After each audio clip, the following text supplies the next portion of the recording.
Good evening everyone, কেমন আছেন সবাই? দেখুন আমাদের মহাপণ্ডিত নক্ষত্র কি করছে।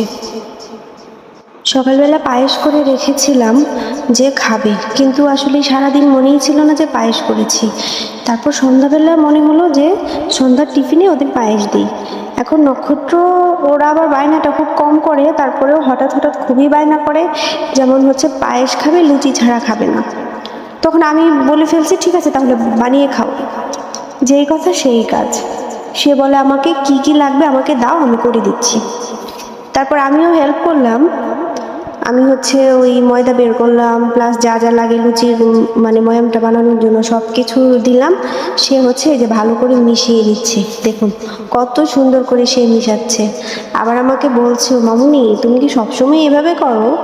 আমি বললাম হ্যাঁ, লুচি তো এভাবেই করতে হয়। দেখুন সে সুন্দর করে মিক্সড করছে, করে আবার ভালো করে চেক করছে যে হচ্ছে কিনা। মানে এত কি পণ্ডিত, এত কিছু বুঝে, মানে কি আর বলবো।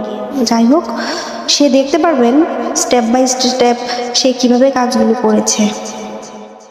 বেশ ভালো করেই সে করছে, ভালোই লাগছিল আসলে। বাচ্চাগুলা মনে হয় বেশি তাড়াতাড়ি বড় হয়ে যাচ্ছে। দেখুন সে কত সুন্দর করে বানাচ্ছে। আমি তো আসলেই অবাক, সে আসলে কখনো একা একা এভাবে করেনি।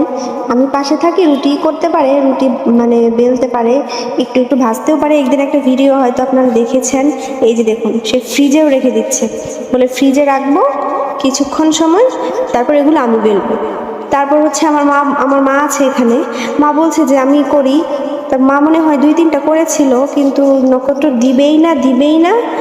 তারপরে হচ্ছে সেই সবগুলো বেললো, দেখুন কত সুন্দর করে সে বেলছে, মানে আমি তো অবাক হয়ে যাচ্ছি।